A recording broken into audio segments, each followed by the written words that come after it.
தமிழகத்தில் புதிய ஆட்சி பொறுப்பேற்று ஒரு மாதம் நிறைவடைந்துள்ள நிலையில் அரசின் செயல்பாடுகள் குறித்த திருவண்ணாமலை மாவட்ட மக்களின் கருத்துக்களை தற்போது கேட்கலாம். இந்த ஆட்சி ஒரு மாத காலம் தான் ஆகுது. இந்த ஒரு மாத காலத்துல நீங்க பாத்தீங்கன்னா நிறைய மாற்றங்களை பார்க்க முடிகிறது. அது வரவேற்கக்கூடியது.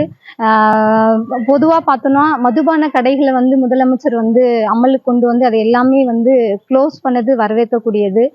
பிளஸ் பாத்தீங்கன்னா நிறைய பாலியல் வன்கொடுமை முன்ன ஆட்சியிலும் தான் இருந்தது, இந்த ஆட்சியிலும் இருந்து கொண்டிருக்கிறது.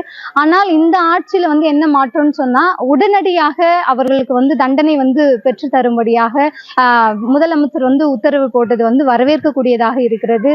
பெண்கள் பாதுகாப்பு முன்னுரிமை கொடுப்போம், எங்க தங்கச்சி எங்க அம்மா அப்படி இப்படின்னு சொன்னாரு. இன்ன வரைக்கும் அந்த மாதிரி பாதுகாப்பு அவர் எதுவும் கொடுக்கல. ரீசெண்டா பாத்தீங்கன்னா இந்த திருவண்ணாமலை கிரிவல பாதையில 8 பேர் சேர்ந்து ஒரு வயசு பொண்ணை ஒரு ஏரிக்கரை ஓரமா கூட்டு போய் பாலியல் சென்டருக்கு கொடுக்குறாங்க. நேத்து பாத்தீங்கன்னா திருச்சியில ஒரு பெண்ணை பாலியல் சென்டருக்கு கொடுக்குறாங்க. ஒரு குழந்தைக்கு கொடுக்குறாங்க, ஒரு 5 வயசு குழந்தைக்கு கொடுக்குறாங்க. இன்னமும் அதெல்லாம் நடந்துதான் சார். மது அது ஒழிக்கிறேன், பூர்ணமா மது விலக்குன்னு சொன்னாங்க. ஒயின் ஷாப்பை க்ளோஸ் பண்றாங்கன்னு தான் சொன்னாங்க தவிர ஆனால் ஒயின் ஷாப் எதுவும் பெருசா க்ளோஸ் பண்ணல.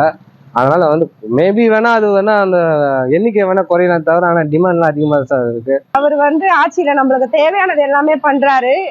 கொஞ்ச நாள் தான் ஆகுது, இன்னும் கொஞ்ச நாள் அவர் டைம் கொடுக்கணும்ல. எடுத்த உடனே அவர் மேல நிறைய நம்ம கம்ப்ளைண்ட் சொல்றோம். ஆனா இதுக்கு முன்னாடி இருந்த ஆட்சியில எவ்வளவு நடந்திருக்கு, அதனால நம்ம அதை பத்தி எதுவுமே சொல்லல இல்லையா.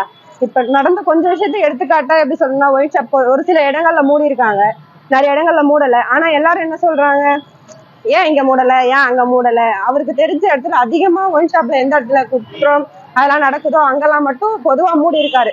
இதுக்கு மேல கொஞ்சம் கொஞ்சமா எல்லா இடத்துலயும் மூடுவாரு. பெண்களுக்கு தேவையான எல்லா இதுவுமே அவர் பண்ணுவாருன்னு நாங்க நம்புறோம்.